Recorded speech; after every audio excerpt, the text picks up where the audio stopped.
ओम गुरुर्ब्रह्मा गुरुर्विष्णु गुरुर्देवो महेश्वर गुरुर्साक्षात् परब्रह्म तस्मै श्री गुरुवे नमः। तस्मै श्री गुरुवे नमः। प्रेम से बोलिए श्री व्यासदेव महाराज की जय। सियावर रामचंद्र भगवान की जय। श्री सद्गुरुदेव महाराज की जय। ओम नमः पार्वती पतये हर हर महादेव। पूजी श्री महाराज।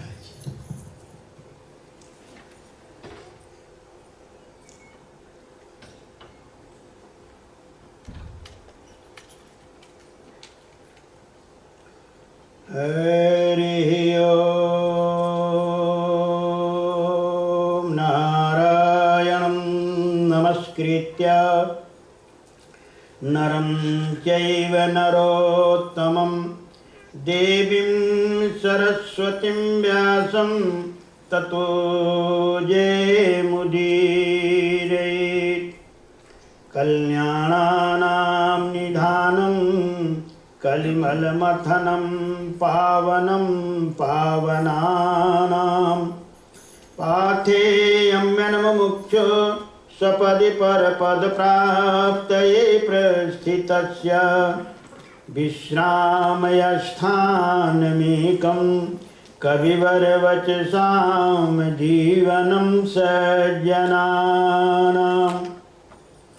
बीजं धर्मधर्मस्य प्रभवतु भवतां भूतये रामनामम्।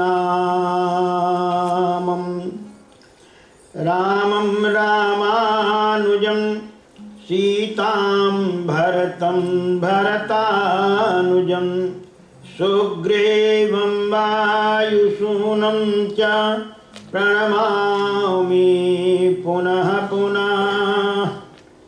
गोपालबालं भुवनैकपालं संसारमायामतिमोहजालं यशो विशालं शिशुपालकालं बालं मुकुन्दं मनसाय स्मरामि। लक्ष्मीनाथसमारम्भां नाथ्यामुनिमध्यमाम् अस्मदाचार्यपर्यन्तां वन्दे गुरुपरम्परां। भक्तिभक्त गुरु चतुरनाम बपुएक, इनके पगवंदन किए नाशे विघ्न अनेक। बोलिए श्री वृंदावन बिहारी लाल की। जो दो बार सभी लोग भगवान के मंगलमय नाम का उच्चारण करें, उसके तत्पश्चात श्रीमद् भागवत महापुराण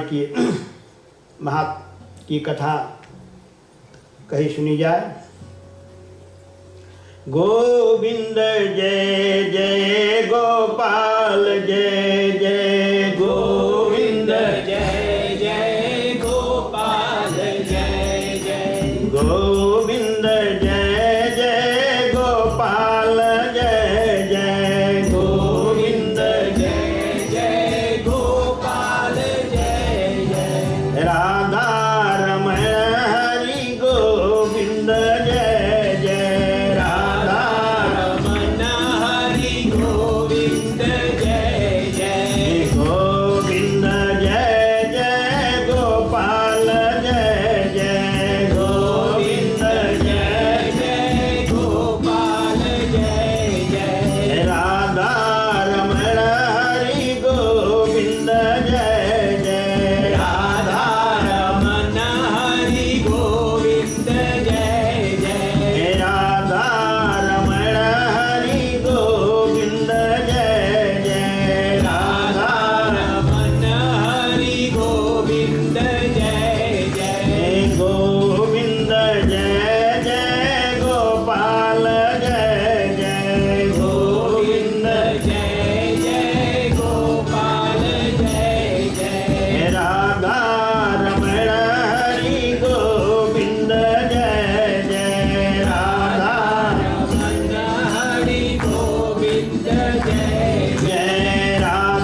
श्री लक्ष्मी नारायण भगवान की श्री सीताराम जी महाराज की श्री हनुमंतलाल जी महाराज की सपरिवार श्री शंकर भगवान की सब संत भगवान की जनता जनार्दन की भक्त और भगवान की।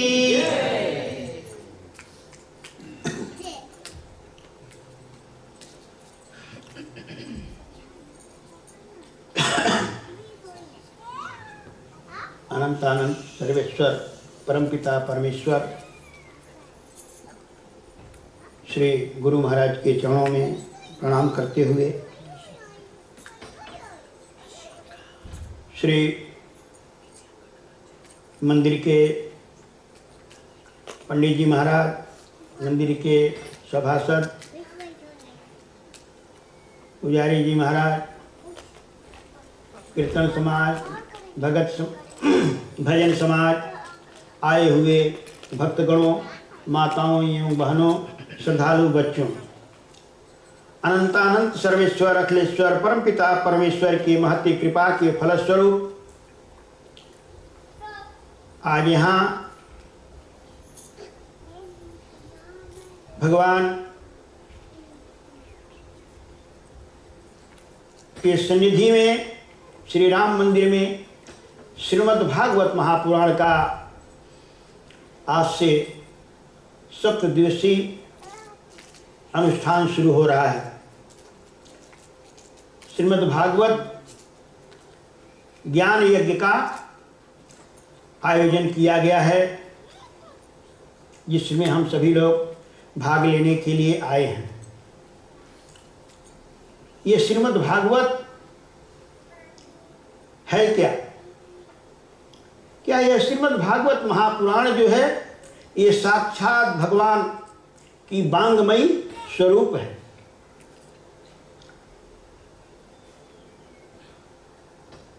भगवान से ही, भगवान के चरणों से गंगा निकली, जिन्होंने आज सारे संसार को पापों से मुक्त कर रही हैं। भगवान के चरणों से निकली गंगा जी, और यह श्रीमद् भागवत महापुराण भगवान के मुखारबिंद से निकला हुआ है। जो चरणों से निकले उनका पतित पावनी गंगा जी नाम पड़ा। सकल लोक जग पावनी गंगा, सारे लोक को, सारे संसार को पवित्र करने में वो सक्षम है। उनका नाम लेने से जीव हजारों कोस दूर रहते हुए यदि उनका नाम लेता है तो कहा उसका मंगल होता है। गंगा गंगा यो ब्रूयात् योजना नाम सतैरपि मुच्यते सर्व पापेभ्यो, कहा सभी पापों से मुक्त हो जाता है। ऐसा जगत जननी गंगा माता का प्रभाव है, और वह निकली कहाँ है? भगवान के चरणों से। और यह जो श्रीमद् भागवत महापुराण है, यह कहाँ से निकला? ये भगवान के मुखारबिंद से।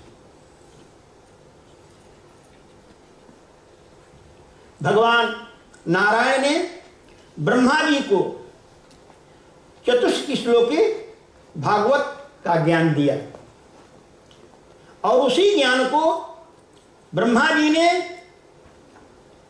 नारद जी को सुनाया,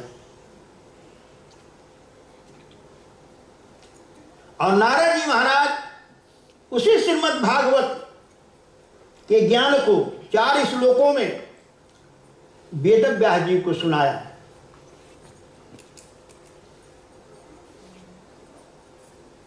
तो ये भगवान के मुखारबिंद से निकली हुई हैं। चरणों से निकली गंगा जी, ब्रह्मा जी के कमंडल में गई, और कमंडल से भगवान के सिर पर गई। भगवान भोलेनाथ ने सिर पर धारण किया, और वहां से भागीरथी के तपस्या पर संसार के कल्याण के लिए नीचे उतरी। और यह श्रीमद् भागवत जो है ये भगवान के मुखारबिंद से निकला। ब्रह्मा जी ने इसको हृदयंगम किया और ब्रह्मा जी के द्वारा फिर नारद जी को मिला और नारद जी के द्वारा वेद व्यास जी को मिला। आगे सब वर्णन आएगा। और वेद व्यास जी ने फिर इस चतुश्लोकी भागवत को 18,000 श्लोकों में उसकी व्याख्या की। ये श्रीमद् भागवत महापुराण भगवान का वांगमयी विग्रह है। कहा इस पुराण को जो सुनेगा और जो कहेगा उसको क्या मिलेगा कि हम कोई काम करते हैं तो पहले अपना स्वार्थ देखते हैं, मुझे यह करने से क्या मिलेगा। तो श्रीमद् भागवत महापुराण में बताया गया, भगवान ने कहा मत कथा वाचकम नित्यम मत कथा श्रवणमृतम, जो मेरी कथा को कहेगा अथवा जो सुनेगा। मत कथा वाचकम नित्यम मत कथा श्रवणम रते मम कथा प्रीति मनसम नाहम त्यज्यामि तम नरम। कहा जो मेरी श्रीमद् भागवत कथा को कहेगा सुनेगा और जो उसको हृदयंगम करेगा, ऐसे प्राणी का हम कभी त्याग नहीं करेंगे, अर्थात हम उसे अपना लेते हैं। तो ऐसी यह दिव्य कथा है। और ये कथा कहाँ हो रही है? वेद व्यास जी ने इसे 18,000 श्लोकों में वर्णन किया और फिर इसे उन्होंने अपने पुत्र सुखदेव जी को पढ़ाया। और उसी समय जिस समय सुखदेव जी को पढ़ा रहे थे, उसी समय सुद्दी महाराज भी और भी ऋषि जो थे, उन लोगों ने वेद व्यास जी से सुना। कलयुग के प्रारंभ में ऋषियों ने देखा कि बड़ा भयंकर समय आ रहा है कलयुग, इसमें हर एक प्राणी का हृदय जो है वो मलिन होता जाएगा कली के प्रभाव से। कली प्रभाव विरोध चंबोरा, कली के प्रभाव के कारण चारों ओर विरोध होगा। भाई में विरोध होगा, पिता पुत्र में विरोध होगा, पति पत्नी में विरोध होगा, राजा प्रजा में विरोध होगा। इस प्रकार से सब एक दूसरे के शत्रु बनते जाएंगे, प्रेम की कमी होती जाएगी। और आज आप अनुभव कर सकते हैं, आज से 50 वर्ष पहले कितना प्रेम आपस में था। कोई भी काम होता था, गांव के सभी लोग मिलकर के कर ले, शादी विवाह कोई भी काम सब लोग मिलकर के कर लेते थे। आज वो प्रेम खत्म हो गया। हम कहते हैं अरे हम पैसा पर भंडारी ले लेंगे। पहले माताएं भोजन बनाती थी, नाचने वाले बाहर से आते थे। और अब क्या हो रहा, भंडार बनाने के लिए भंडारी आते हैं और घर की नारियां नचनिया बन गई।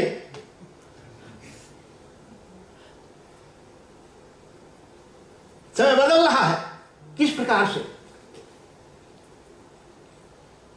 तो इस प्रकार से ऋषियों ने देखा कि ये बड़ा भयंकर समय आ रहा है।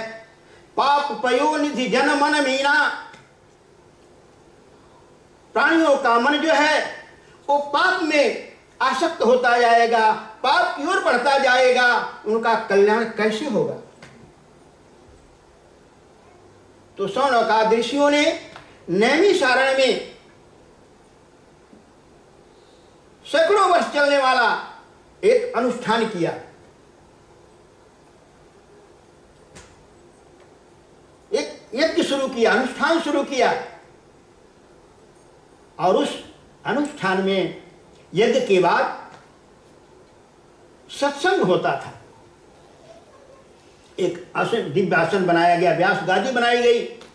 उसी समय जब यज्ञ चल रहा था, उस यज्ञ में वेद व्यास जी के परम प्रिय शिष्य श्री रोमहर्षण जी के पुत्र श्री सुद्दी महाराज पधारते हैं। उस यज्ञ में 88,000 ऋषि एकत्रित हुए थे और सबके जो सभी ऋषियों के जो संचालक थे वह थे शौनक जी महाराज। शौनक जी महाराज और सभी ऋषियों ने सुत जी महाराज से प्रार्थना किया, महाराज आप वेदव्यास जी के परम प्रिय शिष्य हैं, हम लोग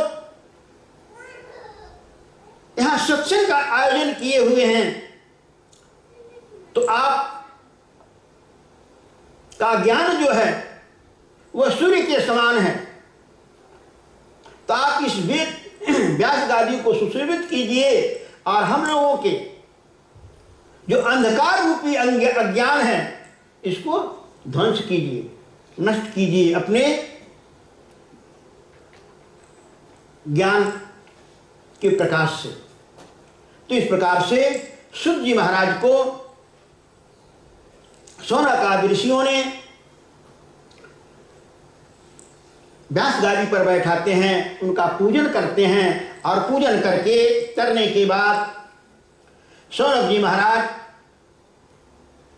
उनसे प्रार्थना करते हैं कि महाराज आपका ज्ञान सूर्य के समान है, तो अपने ज्ञान के द्वारा हम लोगों के अंधकार को दूर कीजिए। तब उस समय सुत जी महाराज भगवान का स्मरण करते हुए और उन्हें श्रीमद् भागवत की कथा श्रवण कराने के लिए तत्पर होते हैं, प्रार्थना करते हैं। सुत जी महाराज सचिदानंद रूपाय विश्वोत्पत्त्यादि हेतवे तापत्रय विनाशाय श्री कृष्णाय वयं नुमः। वह जो परमपिता परमेश्वर सर्वेश्वर जो अखिलेश्वर जो है वो कैसा है?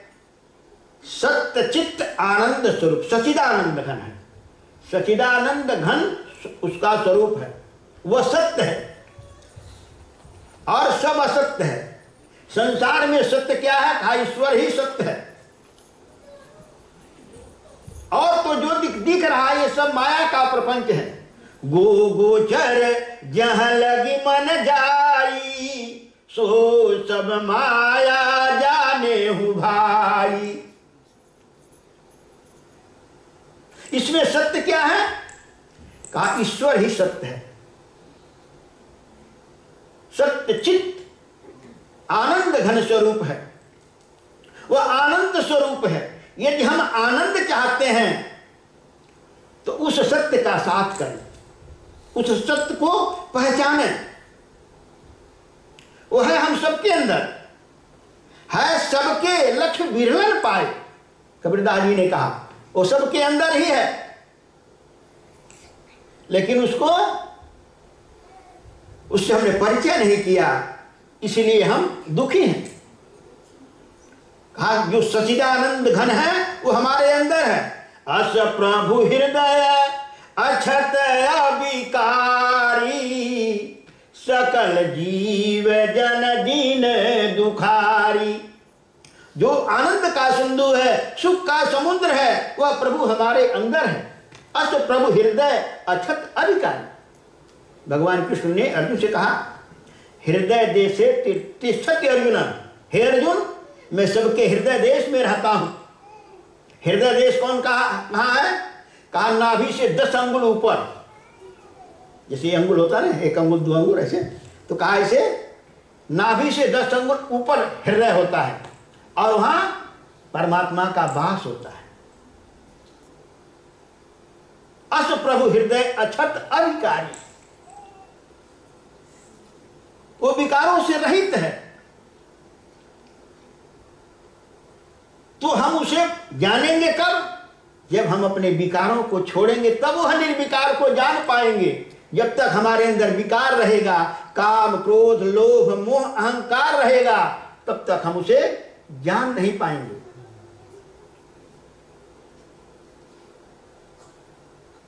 तो यह जो स्वर आ रहा है ना, यह ईश्वर का अंश है। ईश्वर कहा ना, ईश्वर अंश जीव अविनाशी, यही अविनाशी है। लेकिन सो माया बस भयमु गोसाई, मध बधयो कीर मरकट की नाई। हम उसे माया के आवरण में इतना ढक दिए हैं कि वह दिखाई नहीं दे रहा। काम, क्रोध, लोभ, मोह, अहंकार आदि नाना प्रकार के वासनाओं से उसे हम ढक दिए हैं। है तो हमारे अंदर, लेकिन उसका प्रकाश हमें नहीं मिल रहा है, क्योंकि हमने नाना प्रकार के इन वासनाओं से ऐसा आवरण बना दिए हैं, वह दिखाई नहीं दे रहा है। तो आवरण हटेगा कैसे? उसी के लिए ऋषियों ने आज सूर्य जी महाराज से प्रार्थना कर रहे हैं, महाराज आपका जो ज्ञान है वो सूर्य के समान है। जैसे कितना हो अंधेरा हो और सूर्य उदय होते ही अंधेरा पता नहीं कहां चला जाता है। आप अपने ज्ञान के द्वारा हम लोगों के उस अंधकार को दूर कीजिए।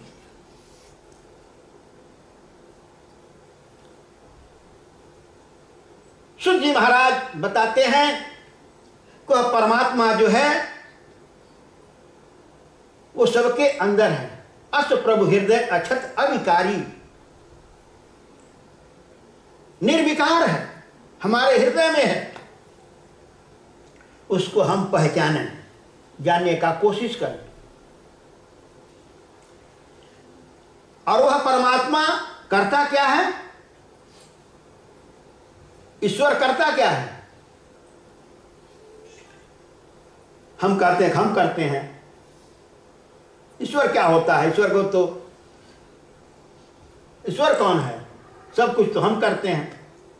लेकिन यहां बता रहे हैं कि ईश्वर ही सब करता है। केवल हमें अभिमान होता है हम करते हैं। हमारे अंदर ईश्वर ही तो है, और वह जब निकल गया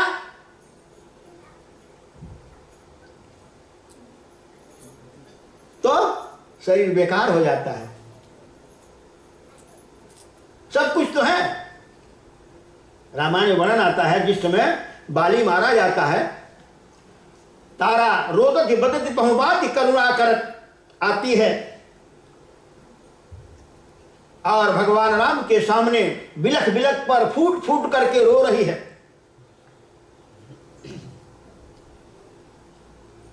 तारा बिकल देखी रघुराया, दीन ज्ञान हर लीन्ही माया।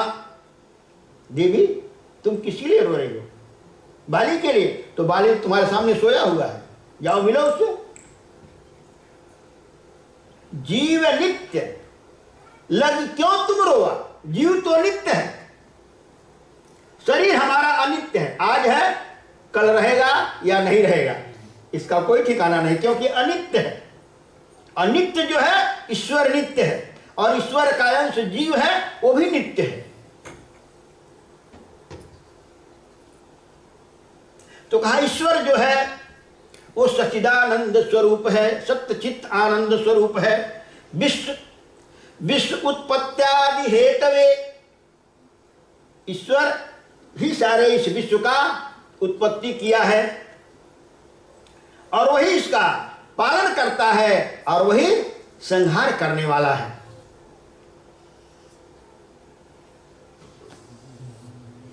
और तापत्रय विनाशाय,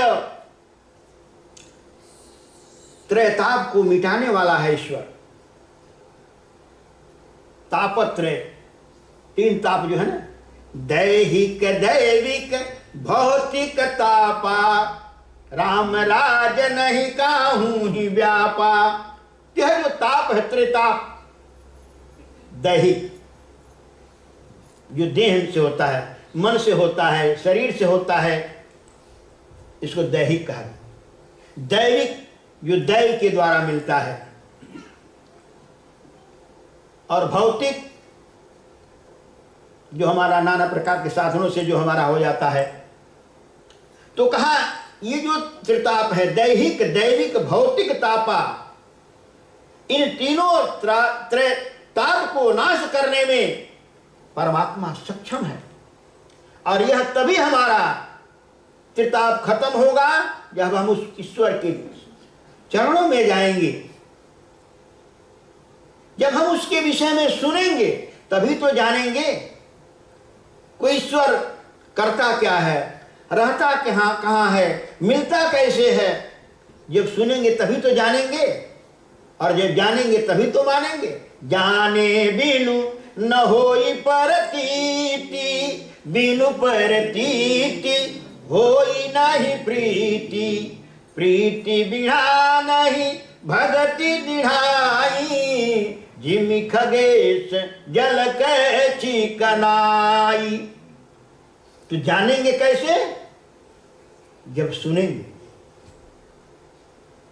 तो इस प्रकार से यहां पर सूत जी महाराज प्रभु का चिंतन करते हुए कहते हैं कि वह जो परमपिता परमेश्वर सर्वेश्वर जो है, जो सत्य चित्त आनंद घंध स्वरूप है, जो संसार के उत्पत्ति पालन और संहार का कारण है, जो त्रैताप को मिटाने में सक्षम है, मैं उस श्री कृष्णार्वजम नमः, उस परमपिता परमेश्वर सर्वेश्वर भगवान श्याम सुंदर के चरणों में वंदन करता हूं।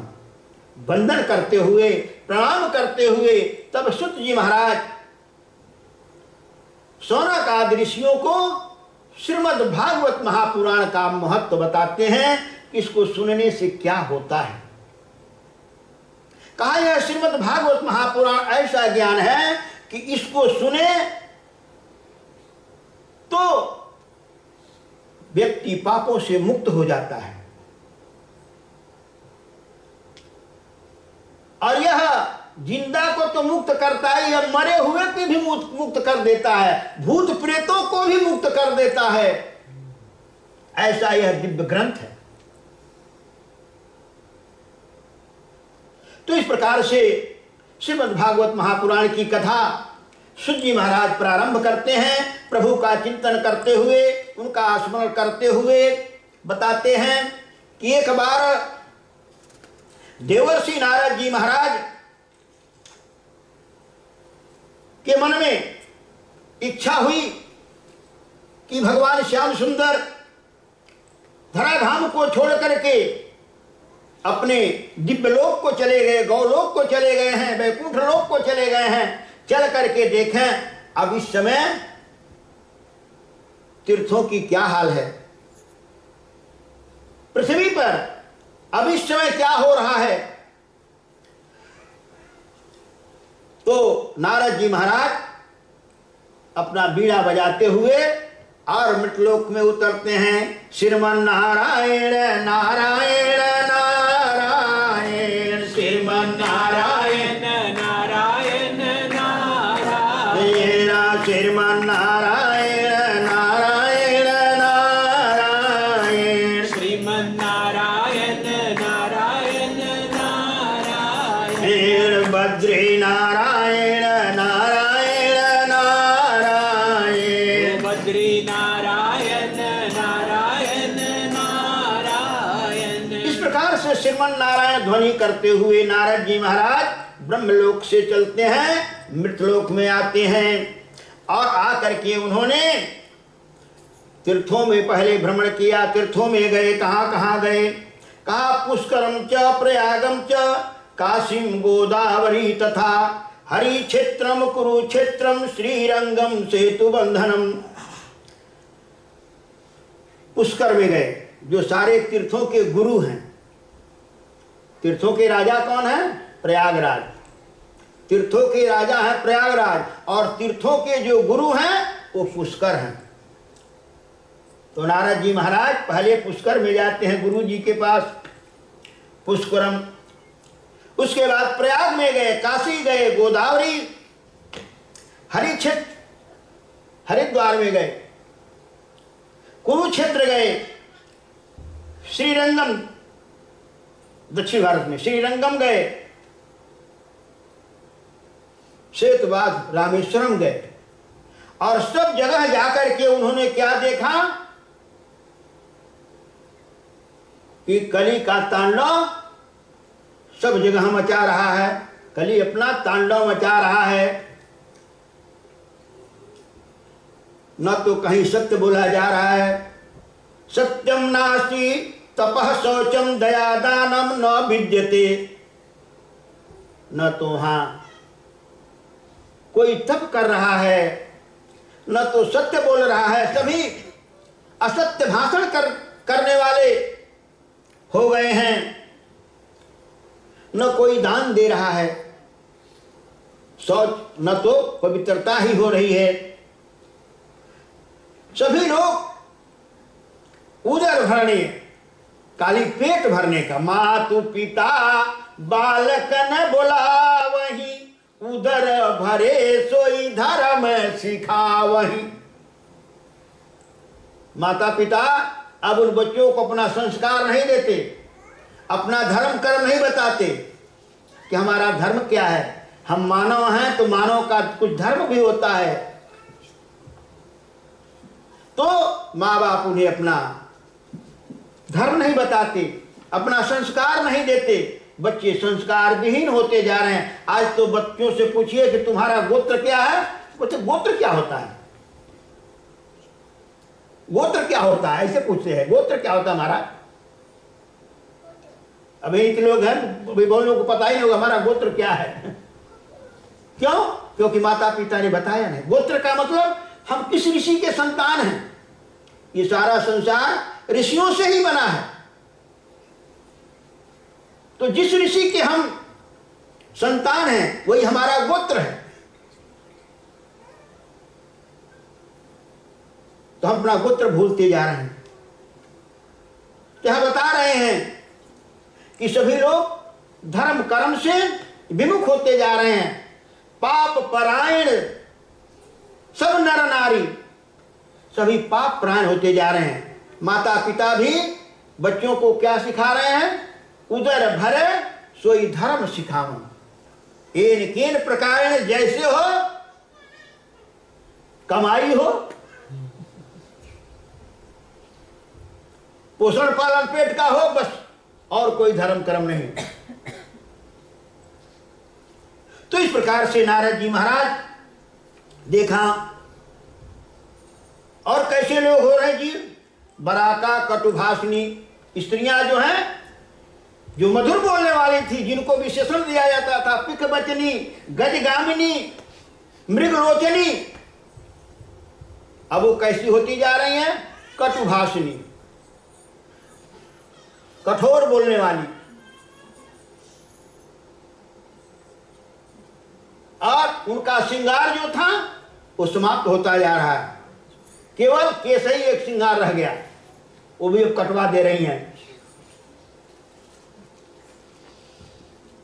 तो इस प्रकार से नारद जी महाराज ने घूमा सभी तीर्थों में। बेचारे नारद जी बड़े दुखी हुए कि जिस धराधाम पर भगवान श्याम सुंदर ने धर्म की स्थापना की थी, सारे लोग भगवान के भक्ति में अनुरक्त थे। आज सभी लोग भक्ति से विमुख होते जा रहे हैं। पाप परायण जन मन मीना,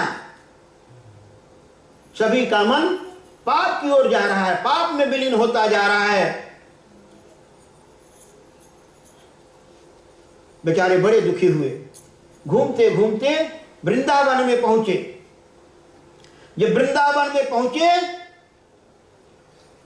तो वृंदावन में आज भी भक्ति है। जिधर से निकले राधे राधे राधे राधे, जो ही मिलेगा आपको भगवान का नाम सुनाएगा, कान में भगवान का नाम आएगा।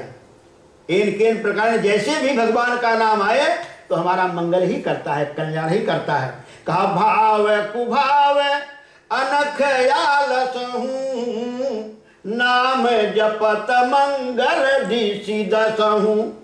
भगवान का नाम जो है इन प्रकार जैसे भी हमें प्राप्त हो वो हमारा मंगल ही करता है, कल्याण ही करता है।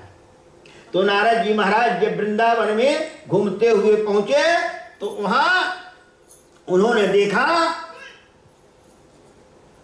कि सभी लोग भक्ति है लोगों में, सभी लोग राधे राधे राधे राधे कर रहे हैं, भगवान का नाम सुनाई दिया। जा रहे थे आगे तो देखा उन्होंने एक बड़ा करुण दृश्य। एक स्त्री है, एक नवयुवती स्त्री है 20 वर्ष की,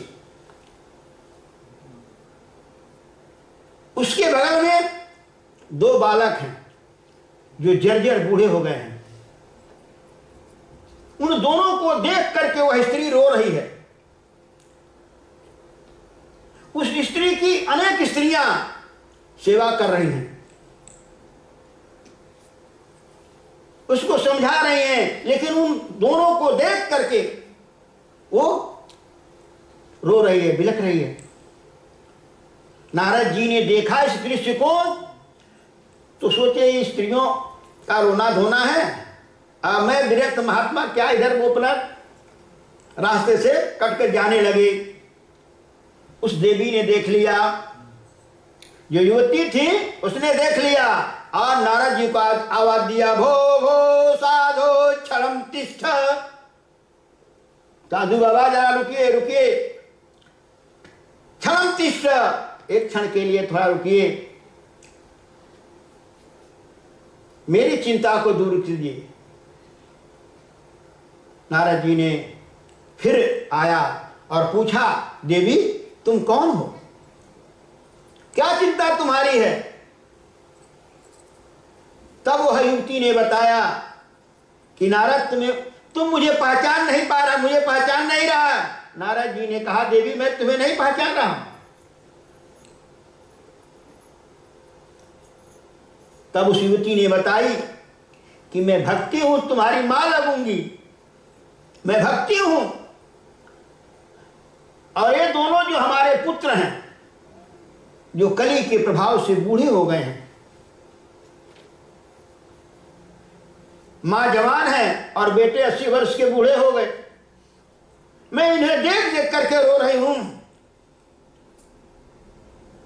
इसलिए मेरी इस चिंता को दूर करो। ये मेरे पुत्र कैसे कैसे जवान होंगे? नारद जी ने पूछा, तुम बूढ़ी कैसे हो गई, ये बच्चे बूढ़े कैसे हो गए, आपका इस कलयुग में जन्म कहां हुआ? तब भक्ति माता नारद जी से बताती हैं, द्रविड़ देश में हमारा जन्म हुआ, महाराष्ट्र में। उधर जगत गुरु आदि शंकराचार्य जी, रामानुजाचार्य जी आज हमारे आचार्य हुए, जिन्होंने भक्ति की स्थापना की। कहा द्रविड़ में हमारा जन्म हुआ और गुर्जरे जीर्णात, गुजरात में गई तो मैं जीर्ण हो गई, बूढ़ी हो गई, क्योंकि वहां ढोंग धतूरा बहुत फैलने लगा और मेरे बच्चे भी बूढ़े हो गए, मैं भी बूढ़ी हो गई। अपने बच्चों को जैसे तैसे घसीटते हुए मैं वृंदावन में आई, तो वृंदावन के प्रभाव से मैं तो जवान हो गई, लेकिन ये मेरे दोनों बच्चे बूढ़े के बूढ़े ही रह गए। तो आप संत हो, संतों को कहा जाता है कि संत स्वभाव सहज खगराया, पर उपकार वचन मन काया। संतों को स्वभाव होता है परोपकार करना, दूसरे की भलाई करना, और इसमें मैं बहुत दुखी हूं, इसलिए तुम मेरा भला करो, मेरे बच्चों का भला करो। नारद जी ने कहा, देवी आप घबराओ मत, मैं इन ज्ञान वैराग को पुनः स्थापित करूंगा, पुनः मैं जन जन में पहुंचाऊंगा। मैं संकल्प करता हूं कि आपके दुखों को दूर करेंगे। इस प्रकार से नारद जी महाराज ने भक्ति माता के सामने संकल्प किया और ज्ञान वैराग को पुनः स्वस्थ करने के लिए उन्होंने वेदों की ऋचाओं को सुनाया, वेदों को सुनाया। बेचारे आंख तक नहीं खोले। 6 शास्त्रों को सुनाया, उपनिषदों को सुनाया, महाभारत को सुनाया, लेकिन बेचारे टस से मस नहीं हुए। नारद जी महाराज बड़े चिंतित होते हैं कि मैंने तो भक्ति माता को वचन दिया कि मैंने इन्हें स्वस्थ करूंगा, इन्हें पुनः स्थापित करूंगा जन में, और मैं तो जितना उपाय जानता था वो सब कर दिया, लेकिन ये टस से मस नहीं हो रहे हैं। तब नारद जी ने भगवान की आराधना शुरू की, ध्यान लगाया और प्रभु से प्रार्थना की, प्रभु अब आप ही कोई मार्ग दो। तब आकाशवाणी होती है, नारद तुम्हें संत मिलेंगे और संतों के द्वारा तुम्हें सत्संग की प्राप्ति होगी, और उससे तुम्हारा सारा जो संदेह है, जो शंका है, जो दुख है, वो समाप्त हो जाएगा। आकाशवाणी तो बता दिया कि संत मिलेंगे, लेकिन कहाँ मिलेंगे यह नहीं बताया। अब नारद जी महाराज उन संतों को ढूंढते हुए अपना बीड़ा लेकर के चल पड़े। श्रीमान नारायण नारायण नारायण, श्रीमान नारायण नारायण नारायण, बद्री नारायण नारायण नारायण, बद्री नारायण नारायण नारायण। इस प्रकार से श्रीमन नारायण ध्वनि करते हुए नारद जी महाराज हरिद्वार ऋषिकेश अपना उन संतों को खोजने लगे, लेकिन जहां गए वहां उन्हें कली का ही प्रभाव दिखाई दिया। नारद जी के प्रश्नों का उत्तर देने के नारद साधारण नहीं है। नारद जी ब्रह्मपुत्र हैं और उसके साथ साथ परम ज्ञानी भी हैं। विष्णु भगत पुनि परम ज्ञानी, जिसके पास जाते वो संत कहते महाराज आपको हम क्या बता सकते हैं, आप तो स्वयं ब्रह्म ज्ञानी हो, ब्रह्मपुत्र हो, भगवान विष्णु के परम प्रिय हो। नारद जी को जब कोई इस प्रकार से नहीं मिला, नारद जी ने सोचा चलो अब चलते हैं बद्री का आश्रम में, नर नारायण की तपस्या करेंगे और उन्हीं के द्वारा हम उपाय पूछेंगे। नारद जी महाराज बद्री नारायण पहुंचते हैं और वहां जाते हैं। नारद जी जब बद्री नारायण पहुंचते हैं तो बद्री नारायण में जा करके नारद जी महाराज देखते हैं वहां ब्रह्मा जी के मानसिक पुत्रों को, 4 पुत्रों को, सनक, सनंदन, सनातन और सनत कुमार को। नारद जी ने जब उन सनकादिकों को देखा तो जाकर के उनके चरणों में प्रणिपात हुए, प्रणाम किया, क्योंकि नारद जी भी ब्रह्मपुत्र हैं और सनकादिक ऋषि भी ब्रह्मा जी के ही पुत्र हैं, लेकिन वो सबसे बड़े हैं। सृष्टि में सबसे बड़े जो हैं वो सनकादिक ऋषि हैं। सबसे पहले सृष्टि में जब सृजन हुआ, आगे वर्णन आएगा, ब्रह्मा जी के मानसिक पुत्रों में सबसे पहले सनकादिक ऋषि प्रकट हुए हैं, ब्रह्मा जी की मन से। देखत बालक बहुकालीना, देखने में बालक हैं, वो हमेशा 5 ही वर्ष के रहते हैं। भगवान का भजन करते करते उन्होंने भगवान का दर्शन किया और प्रभु से वरदान मांगा कि प्रभु मैं हमेशा 5 वर्ष का ही बालक बना रहा हूं। क्यों? क्योंकि 5 वर्ष के बालक को न तो काम होता है, न क्रोध होता है, न लोभ होता है, न अहंकार होता है, इसलिए वह हमेशा 5 वर्ष के बालक के रूप में। देखत बालक बहुकालीना। और कौन सा मंत्र जपते हैं? श्री हरि शरणम, श्री हरि शरणम, श्री हरि शरणम, श्री हरि शरणम, श्री हरि शरणम, श्री हरि शरणम, श्री हरि शरणम।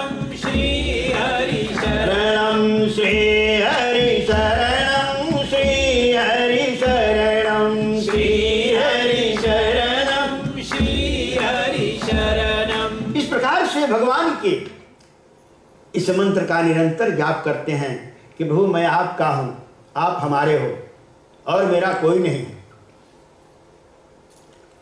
तो श्री हरि शरणम जपते रहते हैं, इसलिए हमेशा 5 वर्ष के ही रहते हैं। नारद जी का जब उनसे भेंट होता है, सनकादिकों ने नारद जी को देखा,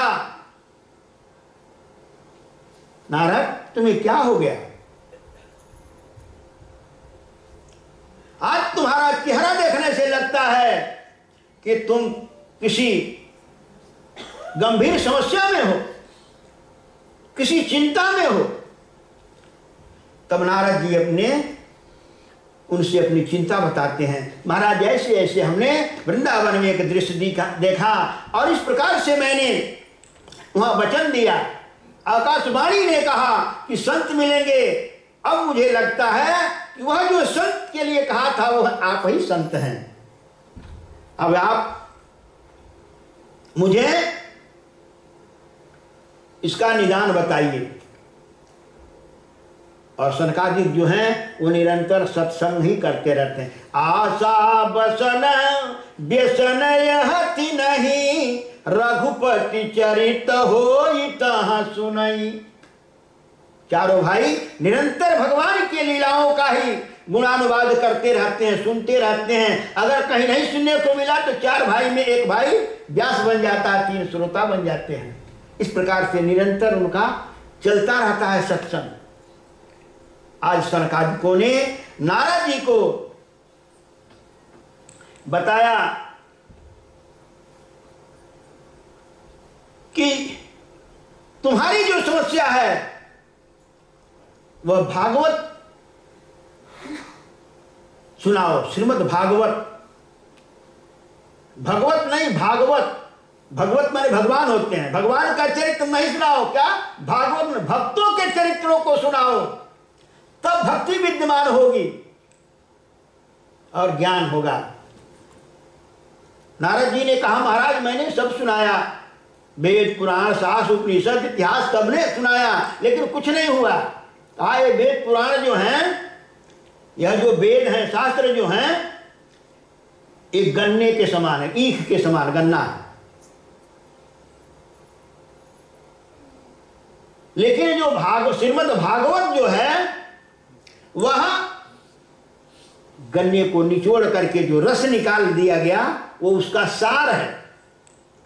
गन्ने में तो ईख भी उसमें खुइया भी होता है, पत्ता भी होता है, लेकिन जो यह भागवत है ये उसका निकाला हुआ रस है। ये ऐसा फल है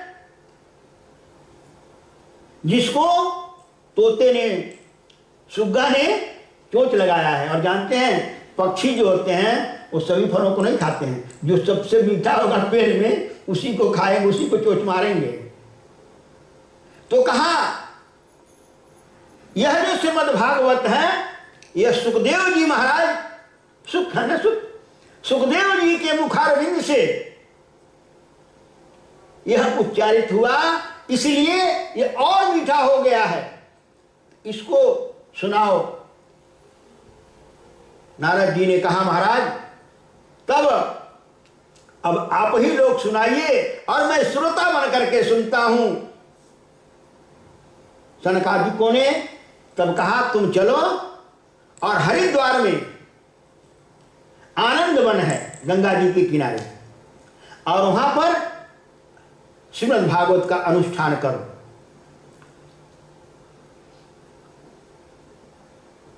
और उस अनुष्ठान में भक्ति को और ज्ञान वैराग को सबको बुलाओ, सभी संतों को सबको निमंत्रण दो।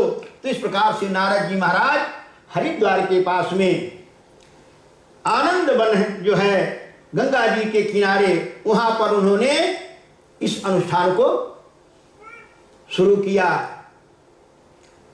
शौनकादि ऋषि तब नारद जी को बताते हैं, भक्ति माता भी अपने बालकों को लेकर के वहां पहुंच जाती हैं। सारे नदियां तीर्थ सारे आ जाते हैं, गंगा यमुना सरस्वती सब मानव का रूप धारण कर करके, और वहां देवी देवता सब पहुंचते हैं। तो इस प्रकार से वहां सभी लोग आए और फिर सनकादिकों ने नारद जी को फिर कथा सुनाना शुरू किए कि यह देखो श्रीमद् भागवत महापुराण ऐसा ग्रंथ है कि यह मानव को कौन चलावे, यह जो पापी से पापी अधम से अधम है उसको भी तार देता है। कहा महाराज कैसे पापी को तार देगा? तब उसमें एक सनकादिकों ने नारद जी को एक कथा सुनाते हैं, श्रीमद् भागवत का महात्मा सुनाते हैं कि गंगा नदी के किनारे एक नगर था तुंगभद्रा नाम का, और वहां पर एक बड़ा पवित्र ब्राह्मण रहता था जिसका नाम था आत्मदेव। बड़ा विद्वान था और विद्वान था, धनवान था। उसकी पत्नी भी सुशीला थी, बड़ी सुंदर थी, सब कुछ था उसके पास, ज्ञानवान भी था, लेकिन संतान नहीं थी। एक दिन उसको बड़ा दुख लगा कि मेरा यह जो सारा संपत्ति है इसका कौन उपभोग करेगा। अनेक उपाय किया लेकिन कोई संतान नहीं हुई, तो घर को छोड़ करके सोचा चलो कहीं जंगल में चलते हैं और कहीं उपाय कुछ मिल जाएगा। चला गया घनघोर जंगल में तप करने के लिए। वहां जब गया एक सुंदर तालाब था, उस तालाब के किनारे एक सन्यासी, एक संत जल लेने के लिए आ रहे थे और ये भी जल पीने के लिए गया। संत को देख करके दौड़ पड़ा और जाके उनके चरणों में गिर गया। महाराज कृपा कीजिए। संत ने कहा बेटा क्या बात है? उन्होंने कहा महाराज मैं बहुत दुखी हूं, मेरे पास सब कुछ है लेकिन संतान नहीं है, इसलिए मुझे संतान का वरदान दीजिए। महात्मा ने उसके भाल को देखा, कहा ब्राह्मण देवता आपके भाग्य में संतान सुख नहीं लिखा है। कहा महाराज सुख तो बाद में देखा जाए, पहले संतान तो होए। महात्मा ने कहा देखो जब तुम्हारे भाग्य में संतान सुख नहीं लिखा है तो फिर तुम क्यों जिद करते हो?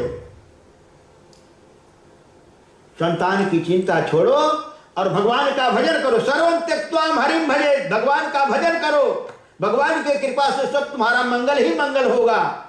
लेकिन वह तो पुत्र शोक से व्यथित था। उसने कहा मुझे महाराज पुत्र चाहिए, आपका ज्ञान वैराग्य मुझे जरूरत नहीं, मुझे संतान चाहिए। उन्होंने कहा तुम्हें पुत्र सुख है ही नहीं। कहा सुख तो बाद में देखा जाए, पहले संतान तो दीजिए। उन्होंने कहा तुम्हारे भाग्य में है ही नहीं।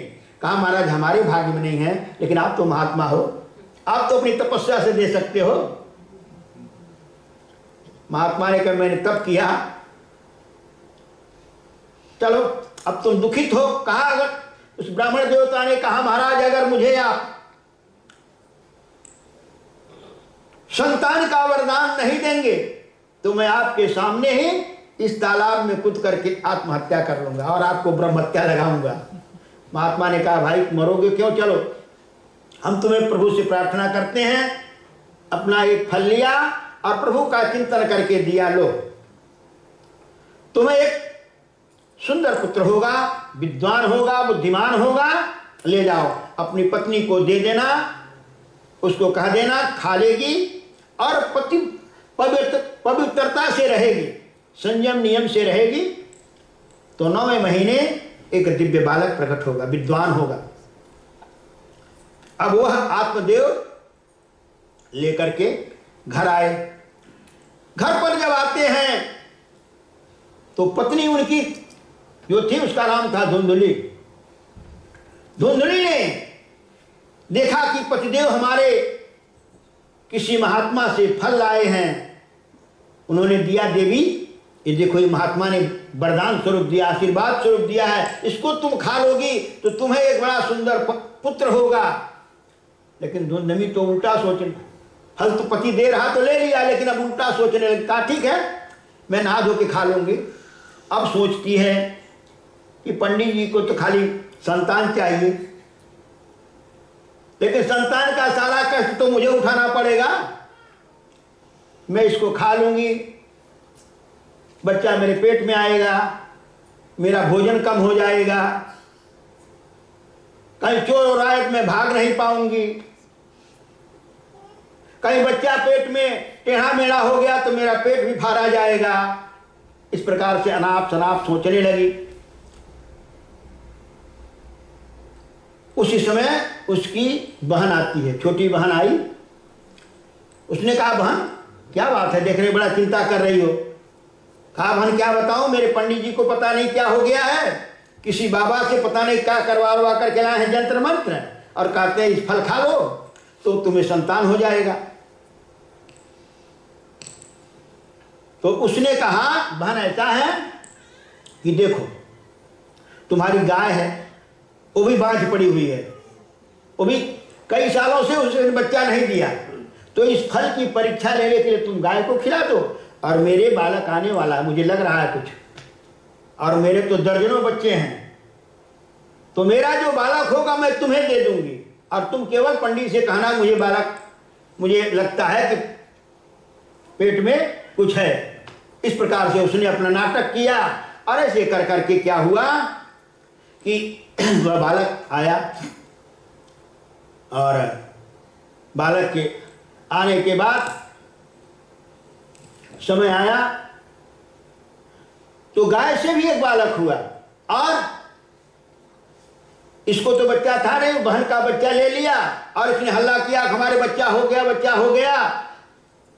आत्मदेव ने बड़ा खुशियां मनाया, बहुत कुछ लुटाया, लेकिन अब वह कैसा हुआ, जो गाय से प्रकट हुआ वो बड़ा दिव्य हुआ।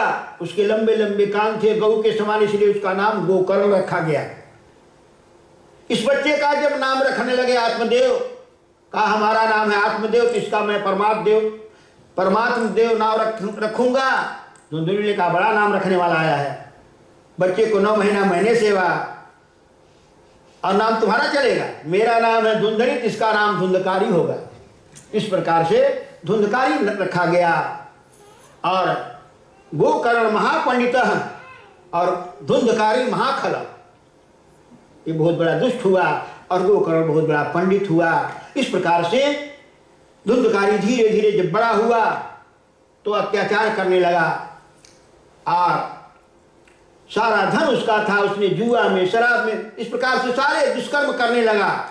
सारा धन पंडित जी का गंवा दिया। गोकर्ण ने देखा कि यह भाई हमारा अब उत्पात कर रहा, तो घर छोड़ करके तीर्थाटन के लिए निकल गया। इधर अब धुंधकारी पिताजी से पैसा मांगा, पैसा खत्म हो चुका था। उन्होंने कहा बेटा तुम जब से पैदा हुआ तब से हमारा सारा धन समाप्त हो गया, अब कुछ रह नहीं गया है। उसने कहा आप सीधे से नहीं देंगे। उठाया डंडा और इतना मारा कि बेचारे बड़े दुखी हुए कि मैं जिस पुत्र के लिए इतना दुखी था, आज वह पुत्र मुझे कितना सुख दे रहा है। मैं उससे बाबा की बात मान गया होता तो आज दिन यह देखने को नहीं मिलता। बेचारा दुखी होकर के घर छोड़ दिया और चला गया। घर छोड़ करके जा रहा था तो रास्ते में गोकर्ण महाराज मिले। उन्होंने आकर के पिता के प्रणाम किया, पूछा। उन्होंने कहा तुम्हारा भाई देखो कितना सेवा किया है, सब कई जगह चोट लगा हुआ है। तब गोकर्ण जी वहाँ ज्ञान देते हैं, पिताजी को समझाते हैं। पिताजी सर्वं त्यक्त्वाम हरिं भजेत। आपने देख लिया ना, देख लिया सारी दुनिया का नजारा, ना हम किसी के न कोई हमारा, इसलिए सर्वं त्यक्त्वाम हरिं भजेत। आप सब कुछ छोड़ करके भगवान का भजन कीजिए। इस शरीर की भी ममता छोड़िए, मोह ममता ही मुंह सकल व्याधि कर मूला, कहते पुर उपजहि बहुसूला। इस प्रकार से गोकर्ण जी महाराज ज्ञान देते हैं और आत्मदेव वन में चले जाते हैं और जाकर के प्रभु का चिंतन करते हुए मुक्त हो जाते हैं। इधर अब धुंधकारी देखता है कि पिताजी तो चले गए, अब माता जी के पास चाबी है। कहा माता जी तिजोरी की चाबी दीजिए। चाबी दे दिया, उसमें देखा कुछ है नहीं। उसने कहा जरूर कहीं छिपा के रखी होगी। कहा माता जी पिताजी का धन कहीं छिपा के आप जरूर रखी हो, मुझे बताओ, मुझे ज़रूरत है। उसने कहा बेटा जब से तुम पैदा हुआ सारा संपत्ति खत्म हो गई। उसने कहा ये ऐसे नहीं देंगी। उनको भी उठाया डंडा और सेवा करना शुरू कर दिया। इतना मारा, बेचारी बड़ी दुखी हुई, रात में जाकर के कुआं में गिर करके मर गई। अब यह धुंधकारी जो है, अब तो कोई रोकने वाला नहीं था। परम स्वतंत्र न सिर पर कोई, भावई मनई करई तुम सोई। अब जो उसके मन में आता वह करने लगा। उसने फिर बेश्याओं को लाया। अब उनके लिए राजा के यहाँ डकैती किया। इस प्रकार से इसका कर्म आगे बढ़ा। और ये सब कथाएं अब आगे बताई जाएगी, क्योंकि समय जो था वो समाप्त हो गया। 2 बार भगवान के मंगलमय नाम का उच्चारण करें। गोविंद जय जय गोपाल जय जय, गोविंद जय जय गोपाल जय जय, राधा रमण हरि गोविंद जय जय, राधा रमण हरि गोविंद जय जय, राधा रमण हरि गोविंद जय जय, राधा रमण हरि गोविंद गोविंद जय जय गोपाल जय जय, गोविंद जय जय गोपाल जय जय, राधा रमण हरि गोविंद जय जय, राधा रमण हरि गोविंद जय जय। बोलिए श्री वृंदावन बिहारी लाल की जय, श्री लक्ष्मी नारायण भगवान की जय, श्री सीताराम जी महाराज की जय, भगवान वेद व्यास जी महाराज की जय, श्रीमद् भागवत महापुराण की जय, सब संत भगवान की जय, जनता जनार्दन की जय, भक्त और भगवान की जय। जय जय सीताराम, हर हर महादेव। सर्वे भवन्तु सुखिनः, सर्वे सन्तु निरामया, सर्वे भद्राणि पश्यन्तु, मा कश्चित् दुःखभाग् भवेत्। हरि ओम। शांति शांति सुशांतिर्भवतु।